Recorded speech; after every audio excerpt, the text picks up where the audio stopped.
Hey Jake, What? how do you cure hunger in Minecraft? How? You eat 3 square meals. Stop it with the dad jokes, Dad.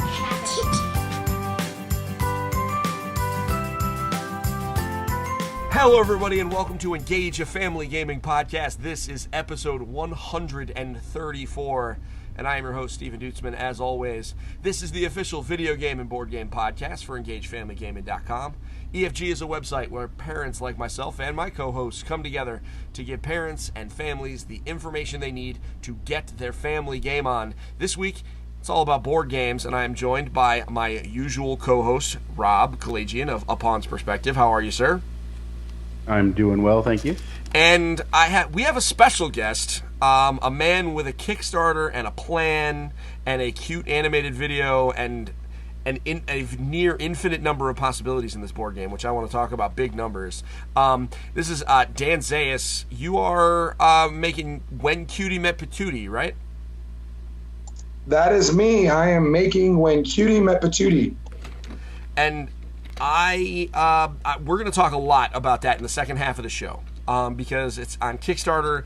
It went live today. Those of you wondering how the sausage is made, it is Monday night, so it went live today and is doing very well, which I think you should be proud of because you definitely caught the attention of a lot of folks. And so we're going to talk a lot about that. But before we do, I'd like to go around the horn. And specifically, we're going to talk about our experiences playing the game. I haven't had a chance to play it yet, but I know Rob has. And Dan, I presume you have played it 2 or 3 times. Yeah, well, once, but I got a good feel for it. Once, but you got a good feel for it. That's good. All right. So you're ready to review it on YouTube, is what you're saying. Yeah. I did it once, and now I can do the whole critique of the game the whole way through. Top to bottom. Fair enough. Top to bottom. So before we go too much farther, I do want to thank everybody for listening this week. We hope the games that you have been playing have been great. We do want to make our podcast more interactive, so please feel free to reach out to us on social media or email us with any comments, questions, or topic suggestions. As I said before, this week is about board games, and so typically we start off our podcast by going around the horn. I've played only old board games since the last time we met, and so I'll go last. Specifically, Rob, I'm sure both, Dan already knows your thoughts on When Cutie Met Patootie because it's published on his Kickstarter page, but I'm curious what your experiences were too. So why don't you share with the class? So I got to play When Cutie Met Patootie last week with Daniel and Michael Wright from Unfiltered Gamer. We played it via Tabletopia, and so we did kind of the 3 to 4 player, which was six visitors, right, Dan? We played with 6 visitors. That is correct. Right. So, Stephen, this thing is, number one, it's beautiful. It has that very kind of Studio Ghibli kind of art to it. You've got all these strange creatures from different planets. Those are the visitors, and each player has a citizen card. And that's the card that it basically tells you what gems you're going to score at the end of the game and who kind of like your special friend is. That didn't sound very good. Sorry, not your special friend, but basically what visitor your citizen is close to or friendly with for bonus points at the end. And you've got this pyramid of path cards, and the goal is to get all these visitors up to the top, and you want them to be carrying your color gem. And the board can flood and visitors can be taken off the board, and you can be sneaky and intentionally flood things off the board, and it's a really cool game. It only took us about maybe a half an hour to play, and I really enjoyed it. And this is a game that I can see playing with my kids, but also playing game night when I have Stephen, you and some other people over. It's very simple. You've got 2 actions per turn, and you could do either of those actions efficiently or inefficiently. But the amount of choices you have per turn, even though you only have those 2 actions, is pretty significant. Okay, I mean, so you say visitors, and So what do you mean by that? So these are visitors from another planet. And if you watch Daniel's Kickstarter video, you'll see there's a whole story behind this world. I mean, it's not just kind of like a game with mechanics and you go through. There's a backstory and there's things going on, and there's all these visitors from other planets are named, and they all have their own unique look. So you've got Amelia who looks like a badger, and you've got the robot character, which is like a blue diamond. What was the name of that one, Dan? The blue diamond is 3LDR. He's a robot character, a flying robot. Right, and so you have all of these alien visitors, and they kind of are what you're moving up the board. Okay. And so I watched one of my favorite parts about this campaign.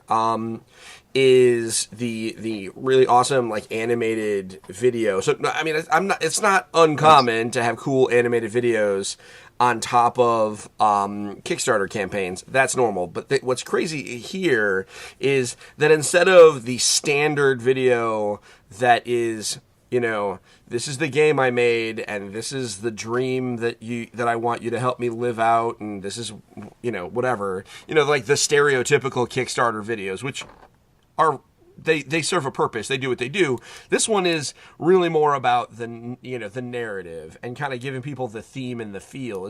Am I right? Is that my right read on that, Dan?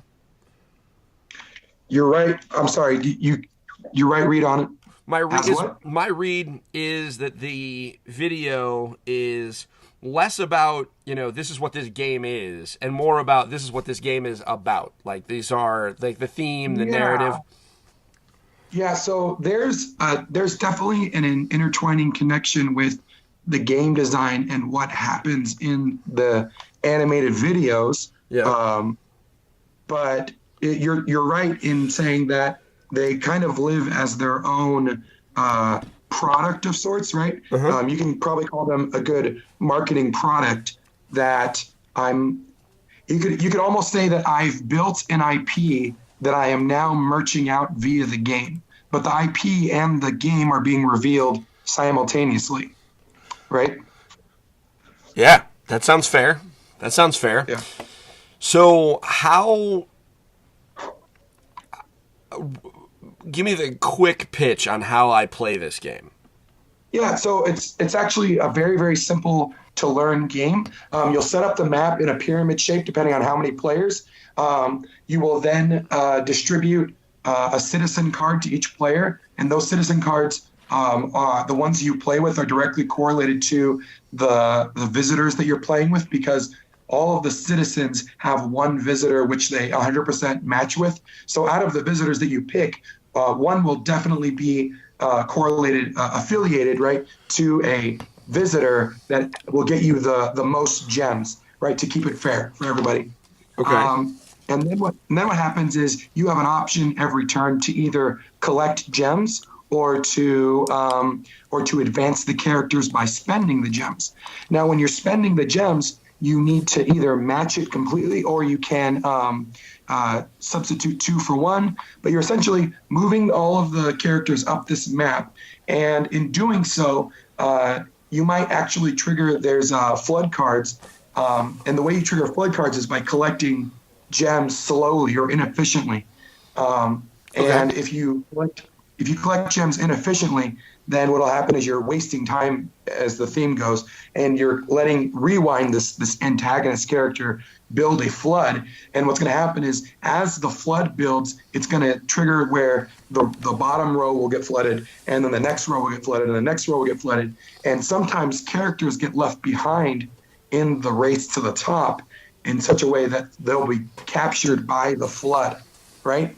And your goal in this, almost like a semi-cooperative experience, is you want to save as many creatures as possible for the sake of a high-scoring game, but you're very selfish in that you want those characters that survive to get you the most points by carrying the gems to the top that will get you points based on your citizen card that you had at the very beginning of the game. Okay, I get that. And so I'm looking at some of the cards, because you say that you build out like this map, and it's done by kind of dealing out cards out of. It looks like you said, looking at the campaign, it looks like there's like about 162 cards in the deck. Yeah. So you shared out on Facebook a few weeks ago. Maybe not a few weeks ago, a few days ago, I don't know, at some point, and it really hit me, the number, where you did the math on the number of possibilities on the map. Oh, yeah, that was yesterday. Yeah, was that yesterday? Man, all right, so this week is just kind of, the last couple of weeks have been kind of blending together as I get ready to go to E3 in LA, so my brain is not working correctly. So yes, yesterday, and it was an absurdly large number.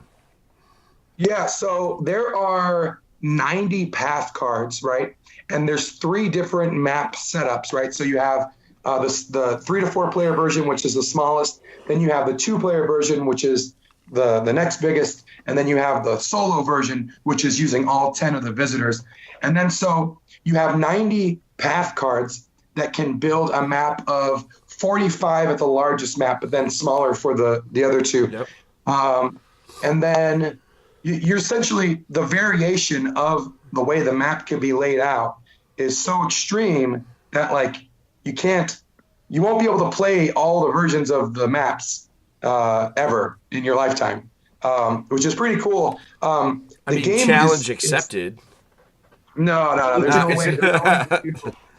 no way to. There's like I don't know. It's in the Googles. We did Googles out of the whatever exponent 100, right? Of the amount of variability in the maps. Now that being said, the game itself is too simple to make that like such a huge marketing footprint, right? It does have variability. You will have different types of games based on the way the map is laid out, but your actual actions in the game are very clean and simple.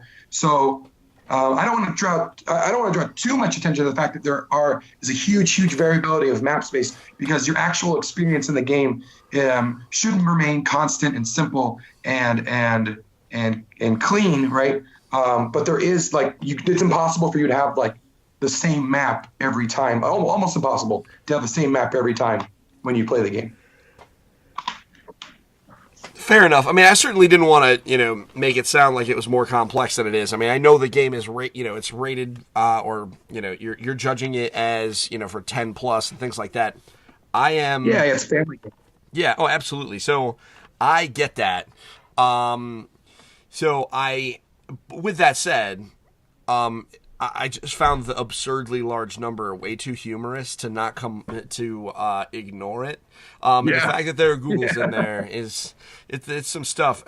I don't know, what can I say? I just like dumb big numbers. So here are some questions. So you are obviously you're heavily involved in the board game space. You do consulting for Kickstarters.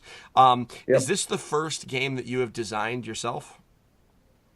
Yeah, so this is the first game under the Daniel Zayas company that I am publishing. I tried to launch a Kickstarter way back for a horror-themed game that exploded spectacularly, did not do very well. Don't want to talk about it. It was a bad experience. But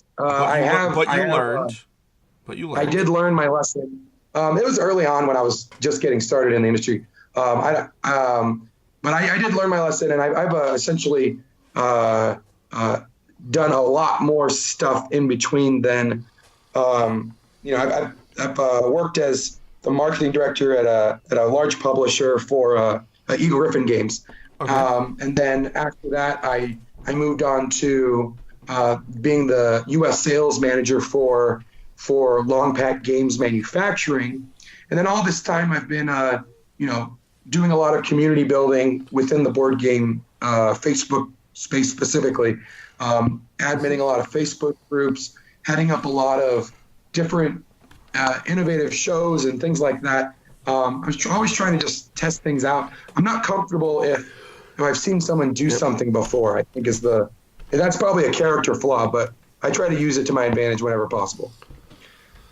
Listen, I mean, that's how I came in contact with you. You know, you and I have known each other digitally for a while, and Right. it was because, respectfully, and I'm sure Rob will agree, at least in the board game space on Facebook, it is impossible to not see you. You've done I'll take it. I'll take it as a compliment. Yeah, I don't care if you mean it that way. No, I do mean it that way. I mean, because the thing is that I see you in every group I'm in, so you're not like a. So when I see you post, that does not help me figure out what group it is. You know what I mean? Because I think you and I are in probably like half a dozen or more Facebook groups about Kickstarters and whatever. And so some people, it's like, oh, I see this person post. I know what group it's in automatically. With you, it's like, am I talking to media people? Am I talking to Kickstarter people? Am I talking to, the general public? And obviously I want to, tune my answers if, when I respond to the audience there. So seeing you doesn't really help me in regards to that, because you've done a really great job of being a positive force in all these different groups. And I'm pretty sure, if I understand, I mean, I wasn't there when many of these groups were formed. Didn't you start like half of the ones that I'm in? I have started a number of groups. I've been promoted, as it were, in a number of groups. I have helped start. There's some groups that just that don't exist and need to be made. Like most recently was probably the retailers who back Kickstarters, right? So game retailers who back Kickstarters didn't exist, right? There was only ever like the retailer industry group that James Matthew, he runs that, or he helps facilitate that, I think. But there wasn't like a happy place for retailers to gather and talk about all the Kickstarters that are helping serve them. That was actually a big part of the creation of when Cutie and Patootie is like, how do I make this work for backers and retailers equally? And I think I achieved that. I don't know. We'll see what happens. But I'm definitely trying to fix that problem if it is one. I think it is one, and I think it's worth solving. And then I also recently started, maybe the beginning of this year, I started the Board Game Fitness Challenge, which that's probably one of my favorite projects that I've been a part of. Essentially, what we do is every quarter there's a weight loss challenge, and up until this point, it's been a challenge to see who will lose the biggest percentage of weight.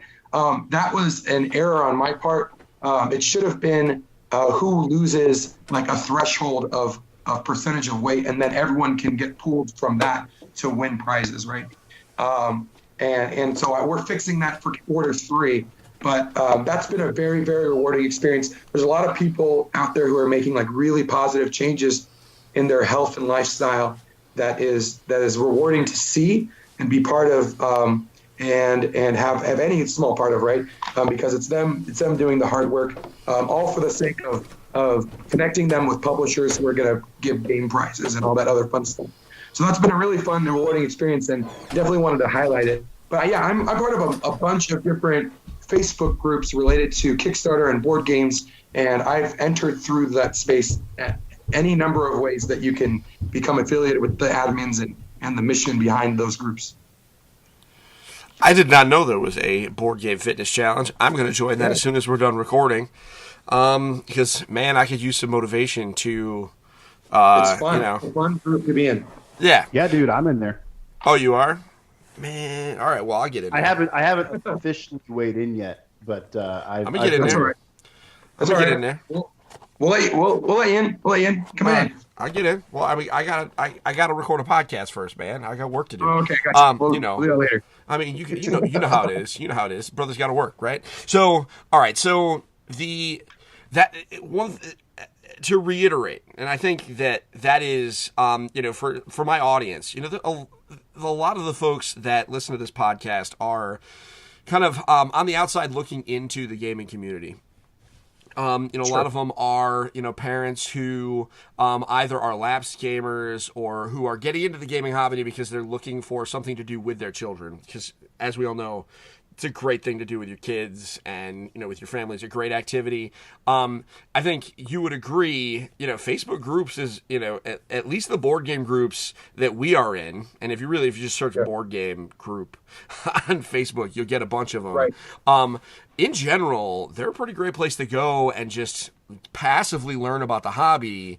The notifications can be a little overwhelming, but what are you going to do about that? Yeah, I think the board game community specifically, if you consider like an industry wide thing, right? If you separate industries, between, I don't know, whatever other types of entertainment industries there are, I really, really do genuinely think that the board game community is about as welcoming as it possibly can be with the amount of people that exist within it, right? And that's a very, very important thing to know when exploring what kind of hobbies you might be interested in doing. I've tried all sorts of hobbies in my life, right? And board games specifically have been a godsend, right? A very, very welcoming a place to be, where it's a safe place to be, even for people who have insecurities about whatever they have, right? And that's a very, very it's an important place to be, I think, for a lot of people who are even just passively interested in board games, or passively getting interested in the entry level, the gateway level of board gaming. Yeah. And I think it's a really good place to be in. As someone who covers both the video game and the board game space, Right. I can confirm that board games are way more welcoming as a community in general than video games. Every day I see threads getting shut down in in video game groups rather, because people are being rude or whatever. Whereas in board games, I think I've seen that happen like twice ever. Yeah. And it's like it gets shut down pretty quickly if there's any mud flinging that happens. I don't, and it's very rare that it ever happens. I think. Yeah, exactly. And when it does, it's just one grumpy guy or something like that, and it just gets kind of fixed. But it's, whereas in board game or in video games rather, it's just constant. So no, I can confirm, those of you listening, don't be afraid of the board game groups. Be afraid of the notifications. But just turn those off and you're fine. Just go look whenever, so that way your phone doesn't, that way that literally the Board Game Geek group doesn't drain your battery literally on its own. So anyway, enough about Facebook in and of itself. Let's talk more about when Cutie met Patootie. So you're a designer. This is your first game that you're making and publishing yourself. Making games is hard. I am way too dumb to do it. That's why I tell people all the time. That's why I'm a critic and not a creator. So my question that I ask to everybody, and I mean this not in a pejorative way, is you could have made anything you wanted. You could, and being the board game space as it is, we've seen just about everything.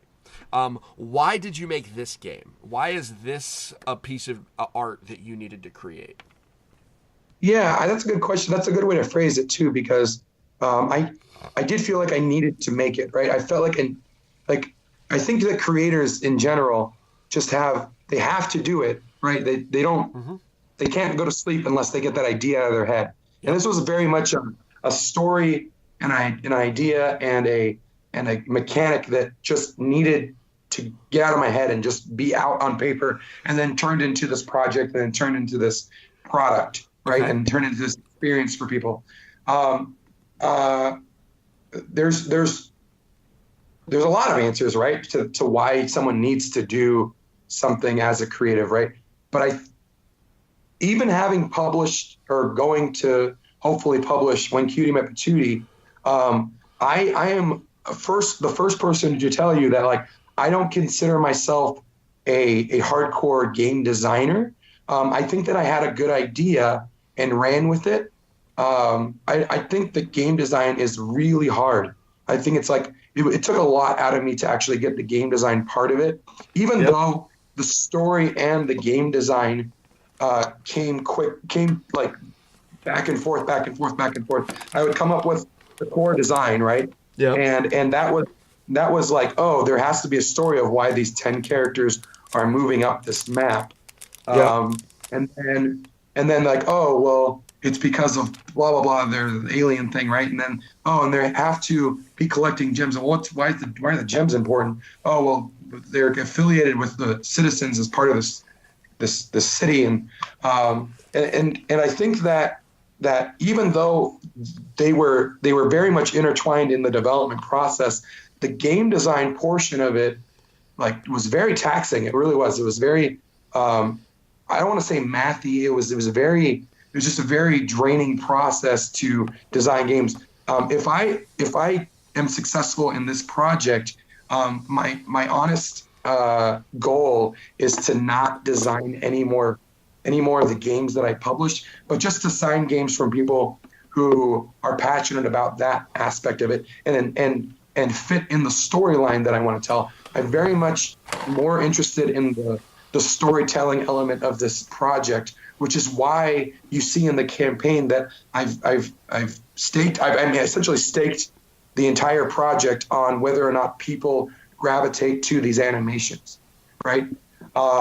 So the need for why this needs to exist is specifically tied to I need to tell this story of these characters who I love, who I'm passionate about, right? And the game is the vehicle that I can do this in a way that might start a business for me, right? Might put food on the table, and help me build a company out of. I'm very much more interested in the story that's being told than the game, even though the game experience is rewarding and on its own merits, right? Yeah, that's what I'll say about that part of it. So I have to say that I think the idea of starting this publishing company with the plan of continuing this storyline, but with different designers. Right. I really dig that. So it's not like, hey, I'm a publisher and kind of like, you know what kind of games to expect from me, whether they're family games or these big, deep, heavy games, or there's all these IPs and you know you're going to get tons of miniatures and card expansions. It's more like, this is my company, this is the story I want to tell, and right. You can contribute to that with your designs. I think that's really unique, and I think that's really, really cool. All right, thank you. Yeah, that's been kind of the driving force behind even starting this whole project. Is just the reward in telling the story has been way. I mean, I'm spending a lot of money on these animations. Like that's been just as much of an expense as the actual artwork in the game. And I hope people appreciate that. I'm not charging for the story because I would tell the story for free. But I hope that people gravitate to the game. There's already buzz going around that this is a new tactic in Kickstarter to do a narrative campaign. This is what I coined it, I guess, as a narrative campaign where you're learning about the story of the characters in the middle of the campaign. I think it makes it into like an event that you want to be at, in addition to, supporting the publisher, right? Buying the game, but being there for the event of the Kickstarter, that isn't tied to stretch goals, especially in this campaign. There's one stretch goal in the whole campaign, but just being there for the sake of learning the story of these characters together, right? Mm-hmm. I feel like this is something that we've seen plenty of in other media, in movies, TV, and books, different authors in the same world. But it's something that, as far as I know, is completely new to the tabletop gaming world. Yeah, there is some inspiration that I definitely want to credit. They didn't do this exactly the same way I'm doing it, but yeah. Excuse me. There is merit to IDW doing.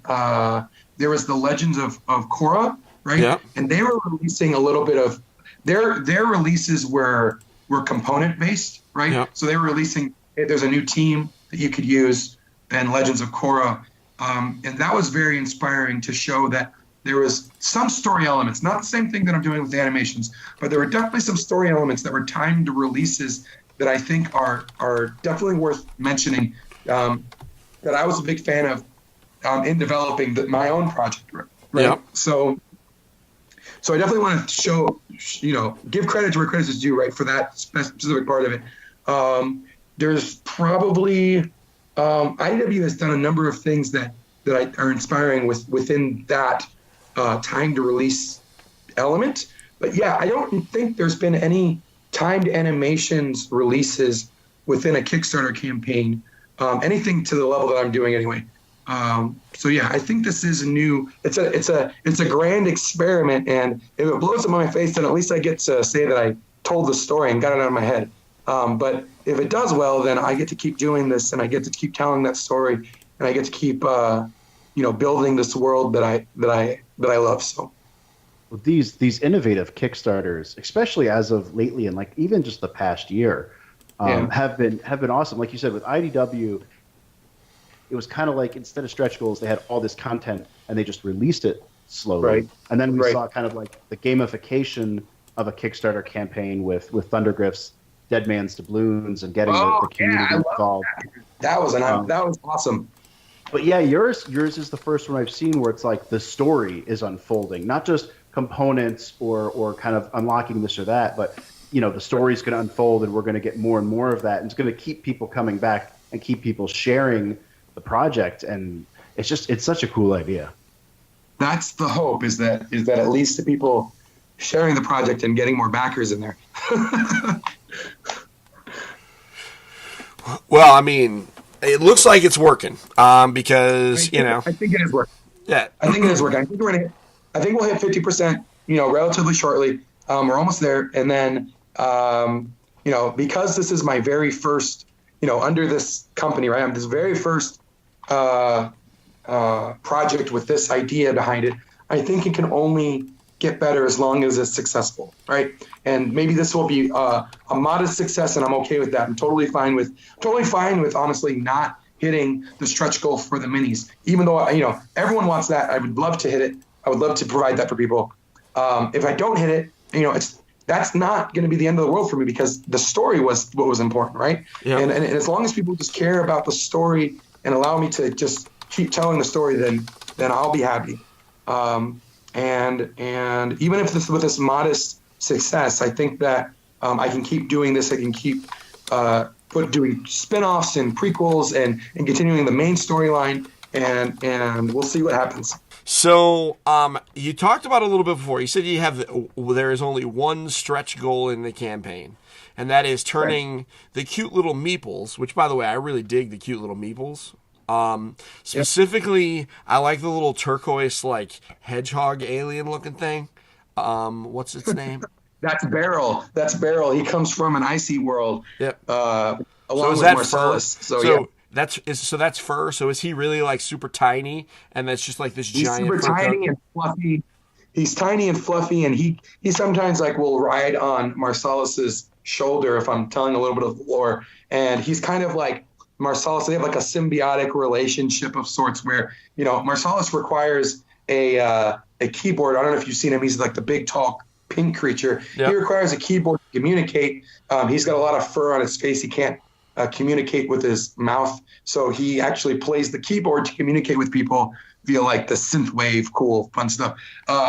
But Beryl is kind of like his little mechanic friend who helps. He's very smart and helps fix Marcellus's broken keyboard if ever that happens. And so they have this like little symbiotic relationship where Beryl's too small to like defend himself, so he kind of rides on Marcellus's back in some situations. So. Sounds great to me. It's like a very family-friendly Rocket and Groot. Yeah, they're very fluffy and cute. Much less violence and cursing. Much less violence and cursing. That is correct. Yeah, Rocket, man. Can we just say, like, as fellow nerds, that it's really weird the characters that have ended up like front and center in movies and TV and stuff, like Deadpool and Rocket Raccoon and Wolverine, who are definitely not for children. Oh, And sure. yet somehow it's just weird. It's so weird how like the more wholesome heroes just kind of. I mean, all right, Captain America, he's Captain America, but he's just so weird. Anyway, weird sidetrack. It's just funny how like Rocket Raccoon is somehow like this childlike mascot for like the Guardians of the Galaxy movie, and I'm like, y'all know what he does? Rocket is not necessarily for his jetpack, fellas. But Right. anyway, anyway, that's a total sidebar. And Groot's a pretty messed up individual, also. But whatever. Yeah. Anyway, that's just me. Whatever. Kids can love things. I'm not gonna harsh anybody. So Rob, what other questions do you have for our guests today? I don't have really many questions. I mean, I've gotten to play the game, and I really, really dig it. The Kickstarter campaign is super unique, and I'm really looking forward to that next animation, just because, like, I've already caught the bug. Like, I need to know what happens next. Yeah. And I also really love the fact, I don't know if we mentioned this already, but all of the voices in this and these animations come from the board game community, correct, Daniel? Yeah, that's right. We didn't mention that. Yeah, so what happened was I was going to essentially have a bunch of friends. I had already intended to just have a bunch of friends do the voiceover. And I was like, well, I also, it was a happy accident because I didn't have enough prototypes to send to the previewers who I had intended to send prototypes to. And what happened was I told people like, oh, let me get you the list of all the people interested. I connected with all of them saying, oh yeah, we're going to get you prototypes. Through some weird stuff with GameCrafter, I only ended up getting 3 prototypes actually made, and I needed to keep 2 of them, and I needed to send one over to Derek for a paid promotion that was already, established. But what ended up happening was I just said, oh, well, why don't you just, I don't know if you're interested, right? The board game reviewer community. But I posted a link saying, hey, these are all the voices. This is the type of voice that I'm going for. And if you think you're interested, I know that you have like the mic setups already, right? I think if you're interested, then that'd be really cool if you could, participate. And I didn't think like maybe get 1 or 2 of them. But then like 30 minutes, like I had like overlap of like 3 people wanting to do each different voice that was available in the cast. And it was a really, really like rewarding and humbling experience almost, right? To where like everyone just rallied and came together, and it said something to the board game community that they didn't necessarily they didn't need to have a preview copy of the game to participate. They just wanted to be part of the project, right? They just wanted to be part of the fun and process of it. And I really am without getting emotional, like I'm very, very thankful to them. I mean, it's okay. Dude, I missed that post. Yeah, me too. And I wish I had gotten in on that. Yeah, me too. Yeah, it was very, very fast. It was very popular and fast. Same. I call dibs on the next one. I want to be the stupid guy. Okay. That's right. There so. will be other characters added to this in the next game. Fair enough. The next game is the main storyline anyway. Fair enough. I'm in. I want to be a stupid guy. Because that's Okay. That's what my kids call me. So the nice. you know what? I missed that post too, and I thought it was super rad. And I also think what was super interesting about it is, because you are a natural marketer, and I think that is safe to say, the fact that like every time you made an announcement about, hey, this is this person, it was like, this is who's playing Han Solo in a Star Wars story. So it was really neat, like that we were basically getting like a steady drip of news coming out of this Kickstarter, and I never forgot about it. You know what I mean? Like there are a lot of games that you just forget about because they're coming or they're happening. We talked about IDW. Like I knew that the Legend of Korra game was happening, right? Like they had mentioned it before, well before the Kickstarter started. When the Kickstarter went live, or when they started reaching out to the preview community, when I got the emails, I had literally no idea. I just completely, it was like I had forgotten about it entirely. That was impossible with when Cutie met Patootie, but not in a bad way. You know what I mean? Because it was like I had been gently like, oh, this is cool. This dude that I know that that's on Board Game Breakfast, or whatever. All these people who I also see regularly around groups and that are YouTube, etc., were like slowly coalescing around the game. And I thought that was a neat thing. And you're right. I mean, were I in your shoes, I would be crying right now, just nonstop. But I cry at everything. Yeah. Ask Rob. I cry at everything. There's a little bit of that off camera, but you're right that there's marketing value in celebrating the people who are behind you, right? There's the people who are helping you make a thing, right? Yeah. So there's definitely, it's not lost on me, right? That's not lost on me that there is a definite, like, there's a benefit to. Always, if anyone's listening to this and they're making a Kickstarter campaign, always take the opportunity to thank the people who have made this possible, right? And taking that even further, like collaborate with as many people as you possibly can to make something better, right? Because it will always get better. Always, I can say that without a doubt that if you collaborate with as many people as possible to make something, it will always come out in your favor. I agree. My philosophy, and Rob knows this, and I think he does some of the similar things, is that there is always value in adding value to other people. Like, you gave them a cool thing to do. That some of them were always like, hey, I always wanted to do some voice acting in a thing, and I was never going to be able to do it because, it's not that, right? Like, it's not that easy. But you're right. Easy. It's not easy to get into that, I think. But no, and a lot of folks don't want to do it professionally. They just want to do it and just say they did, and they did. And we all have these fancy microphones. And the pop screens and the headsets, because we all do the podcast thing or the video thing. So it just makes total. You unlocked that potential for some folks. For no reason. I mean, not for no reason, but you could have just found some people or done a bunch of voices yourself, but you open it up to a crowd and let them do something fun, and then you made a very big deal out of every person. And some of those people probably didn't, they weren't the lead, they were just kind of participating and having some fun, and you celebrated that. And so I agree with that. That's a philosophy that I have. Why not? I mean, there's so much joy to be had in this hobby. At the end of the day, we play with plastic and cardboard to make each other happy. You know what I mean? And so, yes, that's true. At the end of the day, this is really trivial stuff. Like, we're not solving the world's problems, but we're certainly making it. We are in a way. We are in a way, I think. Well, let me finish. We're not solving them, but we certainly are making things better. Is what I mean. Because I'll never feed the world by talking about board games and video games, but man, making kids happy and making people happy with the games we make or that we talk about, for me, there's no better feeling in the world. So, kudos to you for that.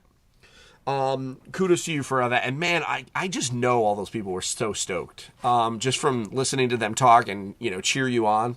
And also, it had the benefit of giving you stuff to do. So bravo to that. Couple last questions. Yeah. Okay, well, I do have one last question. Getting back to the game. So here's what we've done. Rob, we've done this a couple of times now. This is not our first Kickstarter interview. We start with the technical stuff. We get into the game, and then we always get sidetracked on the mushy stuff or the funny stuff. And then I always got to try and slam the door and get back to work. So you've got a solo variant on this, which uses all the cards. How important was it to you to include a solo version of the game? The solo game started the game. Like, I made this as a solo game. Okay. And then multiplayer was added afterwards. So very important is a short answer to your question. But the game started solo in such a way that I would be able. There's a lot of cool things about this game design. The first thing is that it is a solo game, and there are no extra rules to the game in order to play solo. If you learn the game as a multiplayer, then you will know how to play it solo without any added instruction. Okay? The way that was possible is because I disassociated the pawn movement and the pawn, giving them gems, resource replenishment. Right? I'm getting into very design nerd stuff. That's cool. That's cool. The way it was even possible for that to be the solo to be exactly the same rules as that was by removing the ownership of the pawns from the player. There's not one player controlling one pawn moving it up, right? It's everyone controls everyone, which means that you can easily scale that down to a solo experience where one person is controlling everyone, right? Because everyone's controlling everyone. And the other cool design thing that came out of this was the timer of the flood, which keeps up with itself, right? So as you're moving up the characters along the map, you're potentially releasing flood cards that if there were enough flood cards, it would flood that lowest level of the map, right? If 7's the lowest level that isn't flooded yet, right? And you have 7 cards, then yeah, you'll flood that 7th row. However, if you have 2 cards, let's say, but all of the characters clear row 7, instead of pulling from the 2 cards that you have started down the row of the flood potential, you'll actually just flood that 7th row from the rewind deck. So the timer keeps up with itself and keeps pressure on the players the entire game, or even to the point where if you have 6 cards in the flood row and then you automatically flood row 7, you're actually going to then trigger a double flood because you have 6 cards already ready to go onto the 6th row, and you actually will flood 2 times in a row. And sometimes it's catastrophic for some of the players in the game, where you have all of the pawns essentially wiped off the board. And that actually happened to some extent with the game Rob and I played. There was a double flood at the end of the game, I remember. Yeah, intentional. But the movements by Michael and I kind of forced the end of the game because we flooded basically the last 2 rows that triggered the end game. So it was this very kind of dramatic end where I think most of the visitors, with the exception of 1 or 2, ended up being wiped out. Yeah, I think we only had 2 visitors survive of the 6 we played with. So yeah, it was a pretty dire game. But I mean, it was a learning game, so we'll use that as a disclaimer. But yeah, it was a little bit of a dire circumstance at the end of the game. But yeah, so there are a lot of cool design elements I'm proud of. And I say that, I draw attention to that because I feel that I stumbled on those elements. And even I give credit to the developer. The credited developer in the game is Stephanie Brooks, who is she's in the Facebook groups as well with me, but she's a local to where I live in Northwest Florida. And we've played the game a few times, and we've quite a few times actually. And she was the person who actually came up with that part of it. And so I definitely credit her for that aspect of it. But I want to stress that I've stumbled on a design that works, and I'd like to not design any more games if I can help it. I'd like to just publish great designs that fit within the story.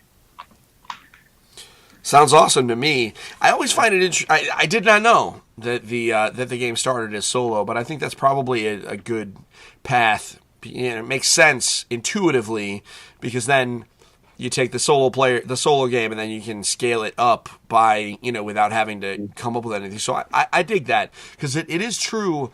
I've always thought that it would be interesting to try playing some of these solo games, but I just can't bring myself to do it. But I think that's just because if I'm going to play a game by myself, I'm going to use a controller. But that's because of my weird intersection of hobbies. Sure. But I certainly respect, like the solo board gamer, and all that whole genre. A ton of respect for that, because it's got to be, at the very least, they avoid the need to find friends to play with because they can manage it themselves. I could never do it. So I think we're slowly running out of time, but I do really appreciate you coming on the show today, because this is a wicked cool game, and you do great work in the Kickstarter community. You're learning fools all over the place, teaching them how to make their campaigns better. And I think, the reality is, I am certain that there are board games that you never saw that have succeeded because of the work that you have done. And that's, just watching it slowly and listening to people learn in some of those threads has been impressive. So I'm glad that I finally had an opportunity to talk to you. And I'm excited that I finally got a chance to talk to you about your baby, as opposed to, while you're promoting somebody else's project. Because I think this is, it's a special treat to get to talk to a designer about their special project. You know what I mean? So thank you very much. I appreciate you talking to me. Yeah. You know what, Rob? Somebody appreciates talking to me. How weird is that? That doesn't happen to me very often. I think he might just be. It's the sickness he's got. It's at the very. We didn't even cover that in the thing that I've had a bronchitis for the last 2 weeks. So this is I feel like $1 million now, but before I was worse for wear leading up to this Kickstarter launch. So I'm glad that I was able to get over it for the actual launch day. Yeah, this is the remnants of that. You look like one of the extras from Dead of Winter when you were in that picture at the ER with the IV and everything. Oh, yeah. You really did. I was like, man, you gotta. They're hydrating you. Thank goodness. Yeah. So the game's on Kickstarter. So let's see here. When's the last day? There's 24 days to go as of now. 29th. 29th is the last day, so that we've got 4 weeks. So 4 full weeks of fun Kickstarter funness. The benefit to Kickstarter backers, actually, if you're a selfish Kickstarter backer and you need to get some benefit over buying it in a store. Well, first of all, I don't know if it's going to be in any stores. Probably not. It's my very first game. It's probably not going to hit regular distribution. Any retail copies are going to be backed by a retail backer, right? Yeah. But also, you as a Kickstarter backer are going to get $7 off your shipping in backing it now versus as a pledge manager purchase later. Even if you try to back it for $1, you'll still end up actually having to pay the $7 extra in shipping if you unless you are a backer of the get the game level or higher. There's one other level to be added to the game permanently as a promo card. But yeah, so that's your benefit for backing the game now instead of waiting later. And it's a $39 plus shipping to get it in there. Very reasonable for what we're getting. I have not played it myself. I'm sure I will at some point. Rob gives it his stamp of approval. So you got until the end of the month, folks. But I would definitely back now. Because I think this is one of those campaigns you're not going to want to miss out on this one. And if you don't back it, you're not going to get the notifications and you might miss out on some videos. This is going to be a fun time. So get in there early, back this thing. If you don't want to, I get it, whatever. Find somebody else that will. Just go knock on doors if you have to. I don't care how it happens. Let's get this game made for this guy so he can build the Patootie cinematic universe. Is that what we're building here? Yep. That's kind of what I'm doing. I'm trying to build this world that is rich and fulfilling and all this other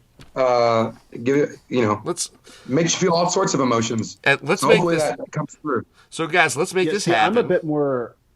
I'm a bit more selfish. I want this game to fund so I get my copy. Yeah. Okay, I guess I would like that too.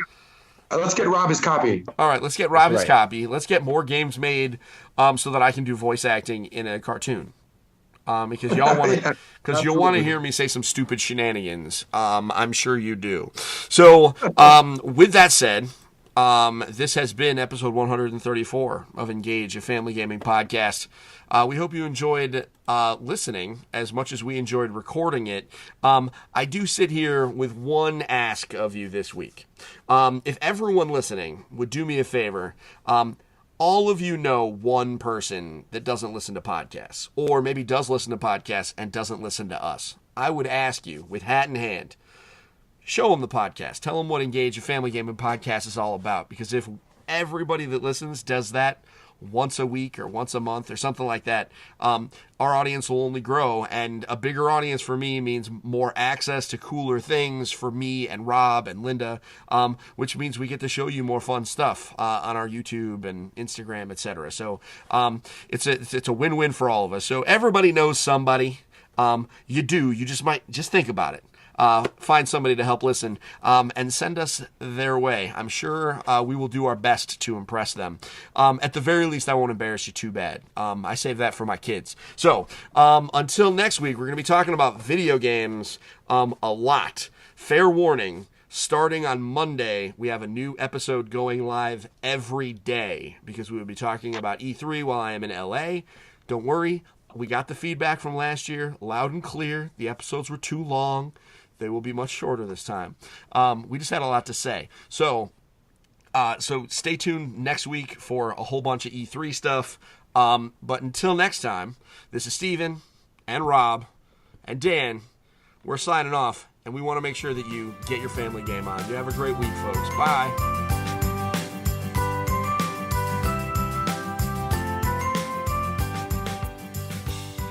Thank you for listening to Engage, a family gaming podcast. Thank you for listening. Tune in next week.